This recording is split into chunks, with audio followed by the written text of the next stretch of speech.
I'm Jim Czek. You're watching Kelowna Now. We got another fancy new feature. We got Ian Burns in the bottom corner now. Look at that. Ian Burns on the phone with us, our managing editor, and we're going to get into our need to know this morning. How you doing, Ian? I'm all right, Matt. How are you doing? I'm doing well. So our first story, snow, and we're going to probably see a lot of it this year. Seem to be getting a lot of rain down here. And you can see in our traffic cam there that the traffic is flowing nicely under wet conditions. And there's some snow up on the highway passes there. That's real snow as well, isn't it? That's the real stuff. Yeah. So make sure you got those winter tires on. One, it makes it safer. Two, it's the law. So there you go. So if you have an accident where you have no snow tires, it might not be good for you. So you don't want to have an accident to begin with. So yeah, make sure you have those winter tires on if you're heading up into those mountain passes. And then we have a new show to announce that we did our, I think this is our second episode, but we're just getting, Renee Merrifield and I are doing a weekly show every Tuesday now called Beyond the Ballot. So where we talk about election stuff, and we're going to play a small clip. We're going to play a quick clip of this. It was 39 minutes. We're going to take me off the screen there, I think, at some point. I'm Jim Czek. You're watching Kelowna Now. And I'm Renee Merrifield, recovering politician, community leader, here to talk about how politics matters to you and what issues might affect your life. Lots going on in the political world beyond the ballot. So big, like this past 2 months has been crazy for the political world. Absolutely wild. And I have to say, first and foremost, we were wrong. I did not think that we would know election night who had won. And sure enough, man, was it ever a very decided vote that happened last Tuesday. It was a weird, strange, and wonderful night. There were a lot of people actually that seemed shocked and surprised by the outcome. And then, there was this whole half of the world that seemed to understand what was going to happen. We had talked about the BC Lottery Corp, and you had brought to my attention just the different odds that were going on, and you look at all of these other like parapolitical organizations or the stock market, and there were a lot of them guessing that Trump was going to win and win decidedly on that night. Yeah, no, and I was watching. I think I texted you and I said like, Bitcoin called it early because Bitcoin just shot through the roof, and as did the betting markets. They went to 94% early on before anybody else called it.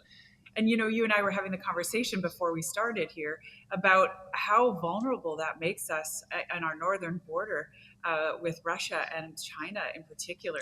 I mean, they've been amassing a large amount of forces up on that northern border. And I think if Canadians understood just how vulnerable we are, as that's their easiest path to the United States.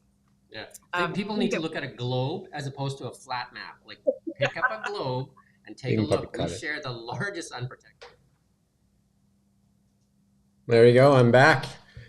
It was 39 minutes, so you can go and watch that, the full thing. We covered off everything from the Trump election to the our federal government, and then also we talked about the BC election as well. Ian, have you had a chance to watch that yet? My mic's back on. Yep, I have. Well, I certainly watched the other one that you did with her as well. I've seen most of this one, and I'll be putting something out on it later today.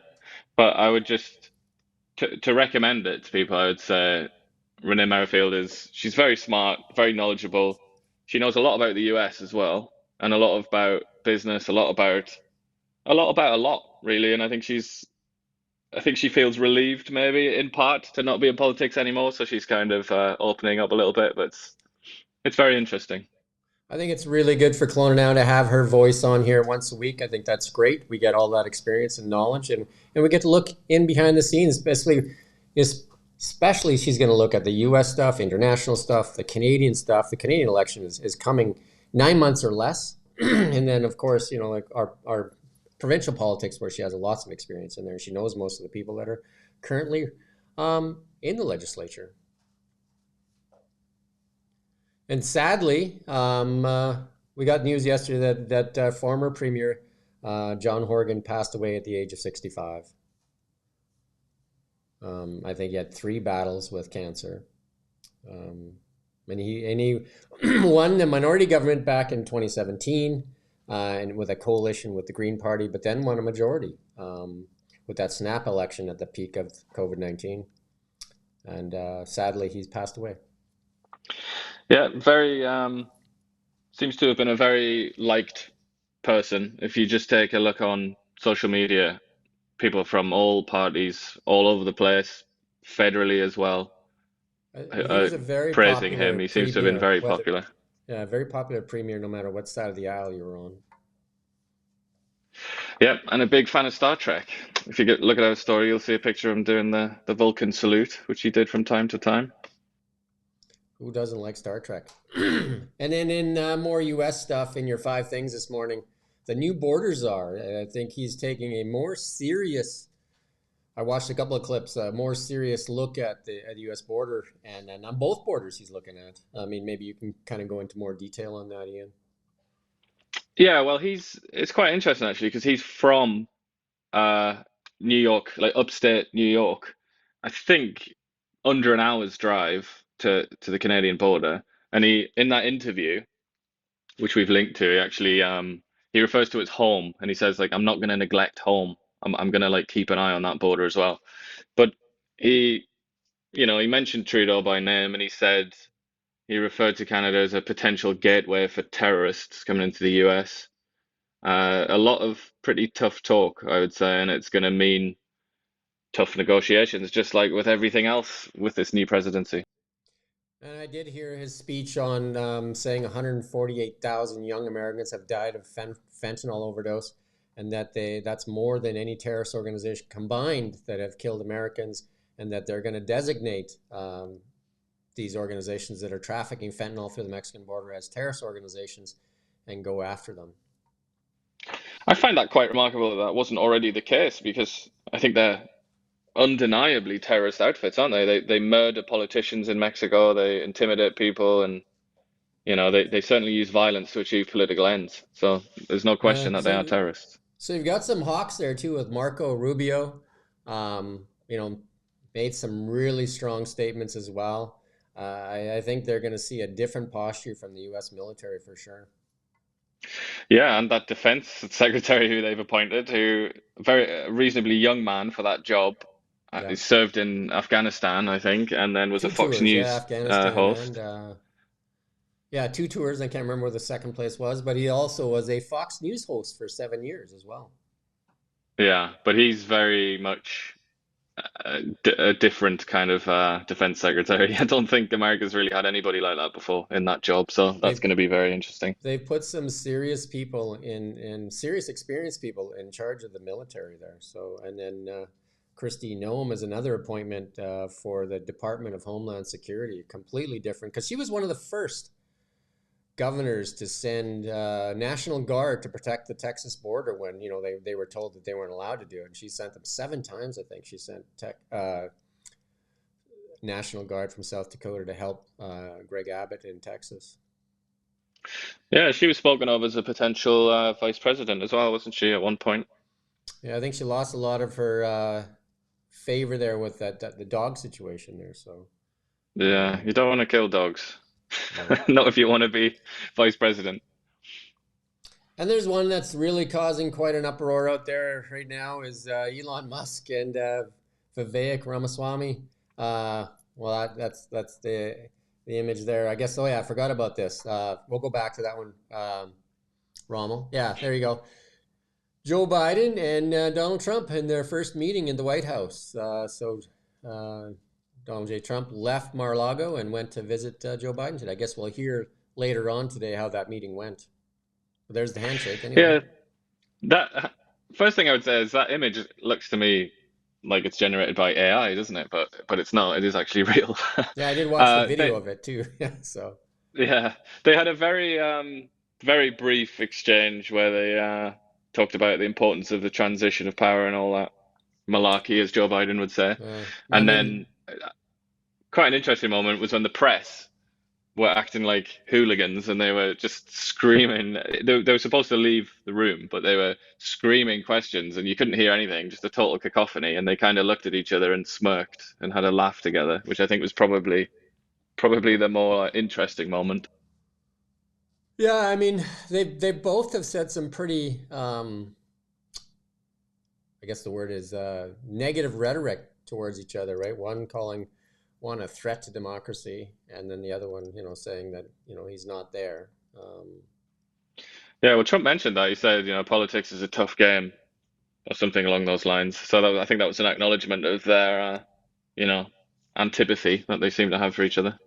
It's funny how that threat to democracy has kind of evaporated, even from Biden's and the press secretaries, Karine Jean-Pierre, like saying they never said that. It's kind of denying it now. I had a conversation with somebody I know quite well, and I said, he said that, well, in the next actual election, the Democrats will win. I said, well, I thought there wasn't going to be any more elections. I thought if Trump got elected, that was the end of democracy. Well, he was shouted at, wasn't he, when he was about 30 feet away from a reporter? I think the reporter said something like, "Is he still a threat to democracy?" And then he responded saying, "I'm seeing him on Wednesday," which is kind of quite an interesting answer to that question. Yeah. And more out of the Trump administration, Elon Musk and Vivek appointed as the Department of Government Efficiency. So that's part of it. And then the story we're talking about in your five things is that the digital services tax is probably going to get squashed here because it doesn't look like the Americans are going to like that. Yeah, well, I mean, it's going to be a very tough negotiation, isn't it? And I think from what I've read, that is like near the top of the list of the things that they're going to expect. So in terms of concessions, that's probably going to be right up there at the top for Canada to They're make. they're going to have a tough time negotiating with Trump Vance versus Biden Harris. So a lot tougher negotiations. I don't see the Americans budging too much on certain things. You'd expect so, yeah. But I mean, we do tend to look at this from a position of weakness on Canada's part, don't we? But Canada certainly does have a few cards up its sleeve, and I think we're going to see those cards articulated, aren't we, so over the next year or so. And then I did another video with Kent to kind of like highlight. We did that story. I think we posted it yesterday too on how to pay zero tax in British Columbia on a car, like by purchasing a car. I did a story that compared, the advantages that Albertans have over British Columbians on purchasing, and I put several prices, different price ranges for cars. Definitely a huge advantage for Albertans versus British Columbians. And one way to get around it is to buy a used EV in British Columbia and pay zero tax. We'll run this little clip here for you, though. I'm Jim Czek with Kohler Now. I have with me Kent Mulgat, Yes. newly Tesla, right? New Yes. Tesla owner. We're here just want to again reiterate the same message. If you want to pay zero tax in British Columbia and do something good at the same time, Jim, we covered this. You dragged me out to do this before. We're going to show off your car. You're beating the same drum. So what's You know the why? point? You know why? Because I went to the insurance office to insure it. They wanted to charge me tax. You went there. They wanted to charge you tax. And I phoned a friend of mine that runs an insurance office. They want to charge tax. And right, and so three different occasions. Three different The people who are behind the ICBC counter agents, that should know, and they just don't know. And well, you had a fight with yours. Like, I mean, they were just I was saying, no, I have to pay. And they're going, no, it's on here. And I'm kind of going, whoa. And that's when I called you going, okay, show me where it's written. So you did I'll call a friend. More or less. I wasn't sure exactly where this was carved in stone, but I did.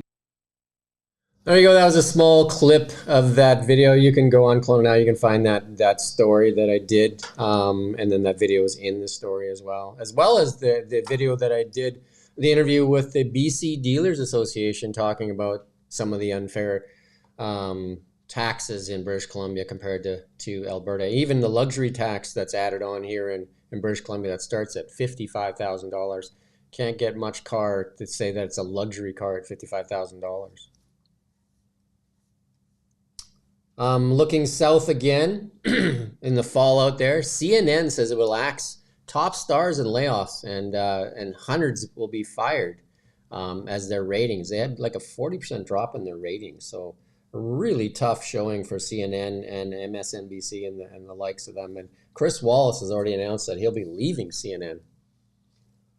And And he said he wanted to do a podcast, didn't he? yeah, I think they're looking at Joe Rogan. I think that's one of the things that's come out from this election for sure is a lot of the Democrats have said that the secret weapon that the Republicans had was podcasts like Joe Rogan, which has one of the biggest audiences in the world, right? So Yeah, I mean, they're going to have to do it right, though, aren't they? Because the reason that the podcasts are successful is because people in general lost trust in the cable shows, so they moved over to podcasts. yeah.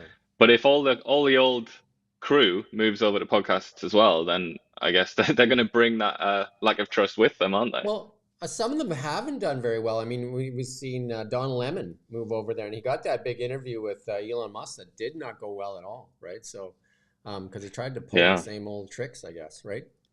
And yeah. Elon was very, I guess, almost hostile with him in that interview. He's just announced today, actually, I think, that he's not going to post anything on X anymore. He's There you leaving go. X, just like The Guardian. They also said that today. Yeah, so I mean, X is now the most downloaded platform all around the world. So interesting that they're leaving. So Yeah, especially The Guardian. They have millions and millions of followers, and they do actually get some traction on there, but they're volunteering to remove themselves from that I platform. guess Quite an we've heard that interesting story position. lots. People moving out of the country, stopping to post, and they always seem to creep back. Where you're really going to start to believe it if they actually delete their account as opposed to suspend it. Because CBC did the same thing too, right? They said they were going to stop, and then they just suspended their account. Yeah. Yeah, it is. You have to wait, don't you? You have to wait and see what happens. It's a bit like Neil Young on Spotify. Just had to wait a couple of years, and then Yeah, then he came back. yeah. And then the next one, Comcast is actually putting MSNBC and up for sale. Again, their ratings were not good through the election. Fox News is one That's of the few that did really well during the election in the cable news outlets. I am quite interested in that because the MSNBC is widely considered to be the furthest to the left, isn't it? It's very strongly pro-Democrat. And you would think during the Trump presidency, more people are probably going to tune into that for scrutiny of the Republican Party. But well, we'll have to see what happens. And then we want to talk about podcasts in Canada. According to this Pleb reporter, the Trudeau government spent $2 million producing podcasts to get their messaging out, and they got 470 downloads. So no Joe Rogan there. Well, this is a perfect example of what we were just talking about there, where it's like you can't just kind of astroturf this podcast thing. You can't just give it the name podcast and then say it's going to be good now. It's going to be authentic and trusted because it has that word to describe it. If you just have like a very establishment view and you run your setup very much like a sort of TV show, like a cable news show, nobody's going to watch that, are they? And I guess there's the proof. I just think what we could do with $2 million would be nice to get, something out of the government. We get zero funding, by the way, from the government. So not even for these shows we're doing. Maybe we'll sell an interview to Justin Trudeau for a couple of $1 million. Even 500 grand, we'd do it, right? Again, more on Elon Musk. There's, I watched the thing on MSNBC saying that, they just gave him an 18-month job and they didn't give him full title and everything. And Elon says he only needs that long. He only needs so many days to get like 530 days, a year and a half to get it done, 18 months. He says it'll be done much faster than that. The guy can get a lot of stuff done. Like he's crazy amount of stuff that this guy gets done in a day. Like, he runs like 5 or 6 companies. And they're all Yeah. leading companies. It's not like he's got a stable of, one good one and a bunch that aren't so good. Like, Well, I heard there's some concern among Tesla shareholders, I think a minority of them, that maybe he's going to take his eye off the ball. But as long as I've been following his business career, there have been similar questions raised, like, oh, he's too busy with SpaceX, he's too busy with X, but it doesn't seem to affect his companies, does it? well, if you look at all the market calls on Tesla recently, a lot of the big analysts are calling for huge moves in Tesla because of Optimus.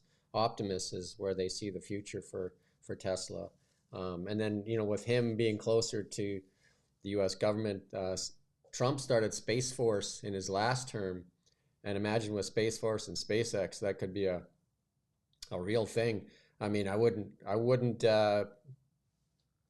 underestimate maybe a moon base before the end of Trump's term. And then, and I know the plans are for SpaceX to go to Mars in the next 18 months, unmanned, and then in the following 2 years, because that window opens every 2 years, they plan, if everything goes well, that they're going to send a manned mission to Mars. Take 6 months to get there. So you can get your name in now if you're looking to go to Mars. You can be like that Martian show, right? So, but they plan on building a base, so they've got the payload cost down, and with reusable rockets, they've got the payload cost down, so that they're going to build a base on the moon. Like if you think about it, the space program has really not done much since our Apollo missions, and they've got the space station that floats around up there in space, but going back to the moon hasn't been really done. So Yeah, manned flight hasn't really happened. There've been some really interesting probes sent to the moons of Jupiter and so Mars and on, stuff like and that. But yeah, and then supposedly Starlink, they've got it going. So Starlink is going to be able to allow them to communicate the whole time while they're on their way to Mars. And I wonder if they're I've going to got drive a Starlink, Cybertruck on the moon. you can now put Starlink. We're going to talk about it a little bit later. I'll just leave it for that a little bit later here. But and then another thing in energy, Tesla, huge moment again. This is Tesla also does power batteries. They just doubled their output, so 1,000 power walls a day now coming out of the Tesla factory. So that's doubling their output, and that's one thing that the Tesla team has been able to do all over the place, like building these factories fast and just improving their output quickly. It's just incredible what they get accomplished. That's what I mean. Like a lot of people look at Elon and they try to make fun of him, but like if you look at everything he's accomplished in his short period of time, like they build some of the amazing cars, and they got the energy with the Powerwall, and they've got Megapacks, and just the list goes on. And then if you see some video with Optimus, it's just incredible. And then we got a picture of this is Tesla's advertising. We're just going to give it a little pump here. No grimy pumps, no gas price roulette. And that's one of the things the reason I put that up is because it is kind of like annoying, because when you're getting gas, and it's just like it depends on which day you go to get gas. We've seen people rush on certain days when there's a conflict somewhere here and there, and like the price of fuel jumps 10 cents a liter, and it really makes a difference to a lot of people. So they're just saying you don't really have gas price roulette, especially if you're charging at home. I think in Ontario where you are, it's what, 7.5 cents a kilowatt. Yeah, it's something pennies. Yeah. And for filling up like a Model Y in Ontario, it comes out to like $5.70 It's pretty great, yeah. compared to like $100 or whatever that is here. I mean, people know what they're putting in the gas tank, right? I mean, sometimes you have to use 2 credit cards. When I was driving my truck, you had to use a second card because you were over limit on the first one. I mean, I'm making a little bit of a joke, but it's kind of like it was over limit. Actually, it wouldn't fill because the credit card had a limit of like $200, and it was $250 to fill it up. Wow, it's dreadful, really, isn't it? It's not how the whole economic system was built around the idea that gas would be pretty much, pennies. Like it was supposed to be cheap, wasn't it? So it does it makes things very difficult when In it's their that wisdom, expensive. they want to increase it too. Stephen Jabot wants to put curtailment on our production of oil and gas, and then there'll be more carbon tax coming. So, not great, right? Yep. Starlink, I put this up. Starlink is really starting to get some notice out there in the world. When they had that hurricane disaster, Starlink went in there and put communications in. This is a plug here in Mongolia. They even have Starlink Mini working, and these Starlink Minis are the size of a piece of paper, right? They're very tiny, and so they can get communications all around the world, where remote locations, right? So I mean, I used to work in mining, and like internet communication is really important for lots of businesses when they're out there, right? Is there a latitude restriction where it stops? or is it the whole planet? According to what I hear, you can go to the top of the Himalayan mountains or the Antarctic or Arctic and just basically anywhere. I think it's licensed in certain places, though. Do you know what I mean? Like, because countries have the ability to turn it off and on. Like, I think they follow those regulations. Like, if this so and so country doesn't want Starlink operating, they just don't allow it there. Right. Interesting though, right? So for the dish is like $499 for the main dish. I don't know what the minis are going for, and then anywhere from 30 to $150 a month for connectivity, which is better than a Yeah, I sat mean, phone because that can get very it's expensive. it's certainly a lot better than having to pay for all the infrastructure to put like fiber optic cables into, the middle of nowhere. Yeah, if you think about it, remote locations now, you can, and Tesla's a leader in many of these, is you can have internet almost anywhere because you can use solar panels and battery storage, and there you got your energy, and then you got Starlink for connectivity. Um, Whereas before you had to build, like, when you're talking about mines, you'd have to build the infrastructure, the power lines to get to the mine site, or diesel generators, or trucking fuel, and all that stuff. And then you were using satellite internet, which didn't work very well with a little bit of cloud cover. I know we were at 150 people on site, and if there was just a light haze in the sky, the internet just basically stopped working. Yeah. Crypto continues to rip higher, just like unbelievably, like unbelievable. Just the amount of energy that crypto seems to have, right? Like it is.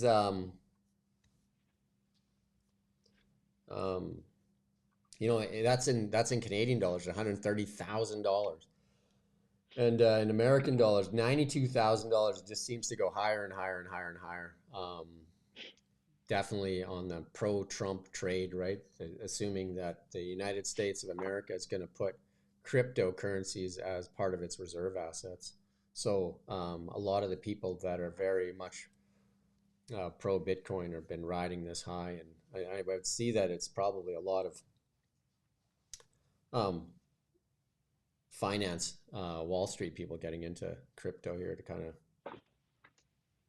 get ahead It's of a very this. sensitive thing to invest in, though, isn't it? If you look at the 5-year chart or whatever it is, there's lots of ups and downs. So I Yeah, would it's imagine that that's hu- possible again. a huge spike. If you go look at the chart, if you pull up a chart that is like by the day, you're going to see that huge spike on election day, and it just keeps going from there, right? Because it shot up dramatically on election day. Because it was in the mid 60s, and look at it right now, right? I'm talking U.S. So huge jump, and then gold, a little bit of recovery today, bouncing around. It sold off. There's the election kind of thing too, but sold off a bit, and then it's kind of bouncing around. The U.S. dollar is really the story on gold there. The U.S. dollar being strong, right? You can probably pull that off there. Yeah. So lots going on. Lots going on in the United States. One of the comments that I read out there on the internet was like, some people are saying it's like watching the NFL draft because nobody's really, and I surely wasn't, interested in seeing who they're going to appoint to the cabinet positions. But it seems like people are glued to their sets like it's a draft or something, and they're going to name the next person to come down and put the jersey on. Well, I think the reason that it's particularly interesting is because that it's like one anti-establishment figure after another, isn't it? Whereas in 2020, you kind of knew that Biden was going to pick some pretty sort of well-known people in Washington, and that's exactly what he did. And even to an extent, Trump did that in 2016 as well. So that's what's so interesting about it. It's like a lot of these people who are being brought in are they've made their careers out of arguing against the department that they're going to manage. So it's very, very interesting to watch from I the think one outside. of the differences this time around is that he actually has a transition team, and Tulsi Gabbard is the co-chair of that. The former Democrat, the one that actually ran for the Democratic Party. There is the co-chair, and they're actually strategizing in their picks in that, and deciding on who it is. And Elon Musk has been at the table as well.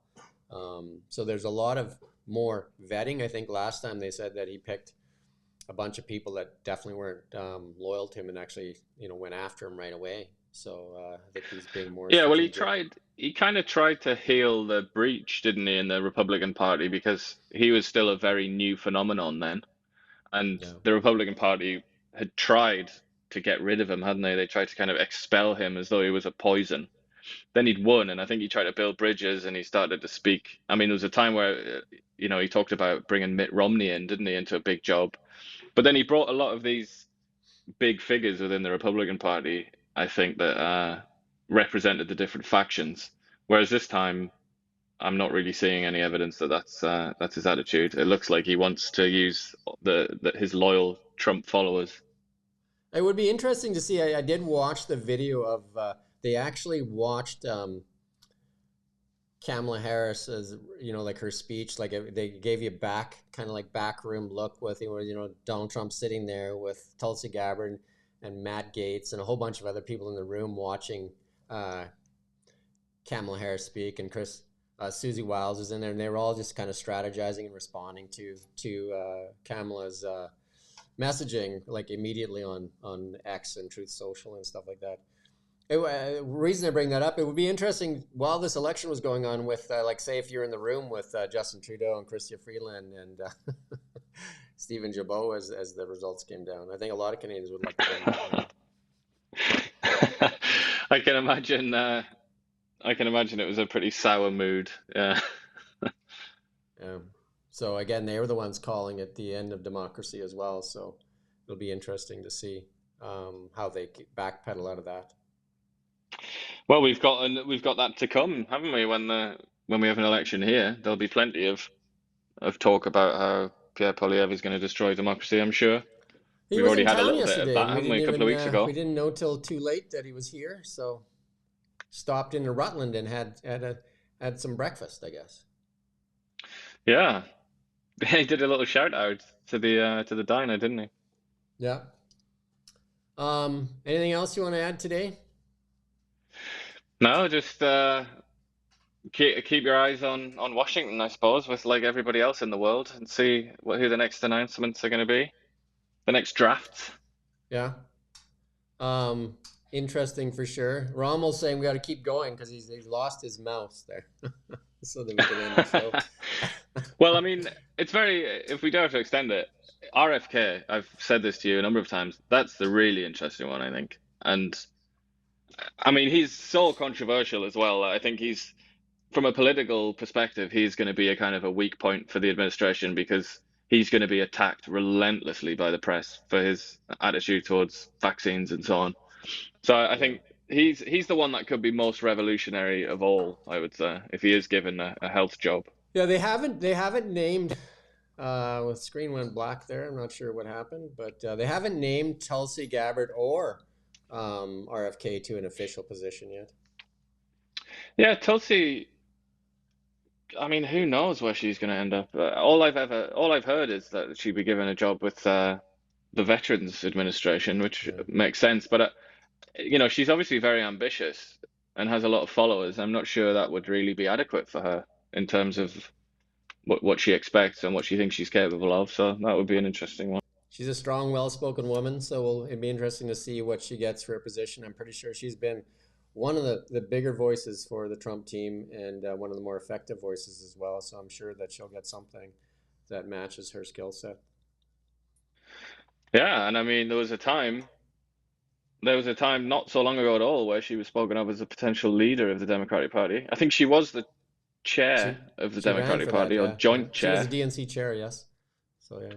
Okay. So like, she's got a lot of ambition. So yeah, it'd be interesting to see where it takes her. Alrighty, well, that's your need to know this morning with myself and Ian Burns, and we'll be back tomorrow morning with even more interesting things that are happening on the local and regional and British Columbia, Canada, and the world, by that matter. And we talk a lot about the U.S. stuff because it directly affects a lot of what we do, right? I mean, there's no denying it. We sleep next to the big dog. And with that, I don't know if Ian's still there, but we'll let you go. And thank you for watching Kelowna Now. We don't just report the news. We live here too. We're your neighbors, bringing you stories that matter to all of us. No government funding, no outside influence. Kelowna Now, local, independent. News you can trust.